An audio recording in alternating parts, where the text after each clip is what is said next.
तो दोस्तों, आज मैं लेकर आई हूँ एक वृद्ध दंपत्ति की जिसके बेटे मनीष ने उन्हें अनाथ आश्रम में छोड़ने का डिसीज़न ले लिया।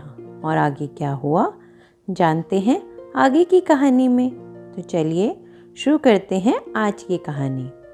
रोहन और शिल्पी आपस में कमरे में बात कर रहे थे। शिल्पी बोली, रोहन, आज तो तुम्हें डिसाइड करना पड़ेगा, या तो तुम अपने मम्मी पापा को अनाथ आश्रम छोड़ कर आओ, नहीं तो मैं मायके जा रही हूँ।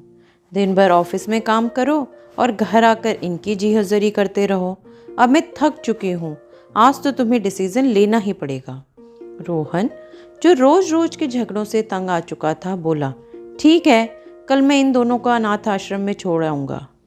ये दोनों बातें वृद्ध दंपत्ति ने सुनी। उन दोनों को बहुत दुख हुआ, लेकिन अब क्या कर सकते थे।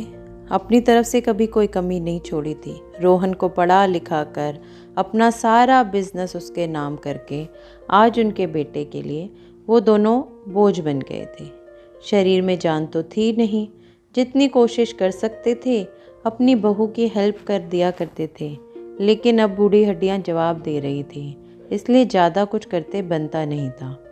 अगले दिन रोहन ने अपने मम्मी पापा को बोला तो वह पहले ही सामान पैक करके बैठे थे और कार में चुपचाप जाकर बैठ गए और चल पड़े अपने नए घर की ओर। सारी फॉर्मेलिटी पूरी करके जैसे ही रोहन अपनी कार की तरफ मुड़ा, उसने देखा कि उसके मम्मी पापा अनाथ आश्रम के ओनर से बड़े अच्छे से बात कर रहे हैं, जैसे एक दूसरे को कब से जानते हो। रोहन ने सोचा, चलो इनका दिल पहले दिन से ही लग गया। उसने अनाथ आश्रम के ओनर को थैंक यू करने के लिए गया और बोला, आप तो एक दूसरे से ऐसे बात कर रहे हो जैसे लगता है कब से जानते हो। ओनर बोला, हाँ भाई, कई साल पहले इनकी कोई संतान नहीं थी, तो यहाँ से एक बच्चा गोद लेकर गए थे। आज उसी ने उन्हें यहाँ छोड़ दिया। सुनते ही रोहन के होश उड़ गए। उसने उसे अपने पर बहुत गुस्सा आया। अपने मम्मी पापा के पास जाकर उनके पैरों में गिर पड़ा और जब उन्होंने माफ़ किया तभी उनके पैर छोड़े। घर आकर उसने शिल्पी से कहा कि मैं अपने मम्मी पापा को नहीं छोड़ सकता, आगे जो तुम्हारी मर्ज़ी कर सकती हो। शिल्पी को भी अपनी गलती रियलाइज़ हुई और उसने एक फुल टाइम मेट रख ली, जिससे उसे भी कोई प्रॉब्लम ना हो। तो देखा दोस्तों आपने, माँ बाप कभी अपने बच्चों का बुरा नहीं चाहते, हर कदम उनके लिए अच्छा ही सोचते हैं। वो तो हम ही हैं जो सोचते हैं कि उन्होंने हमारे लिए किया ही क्या है।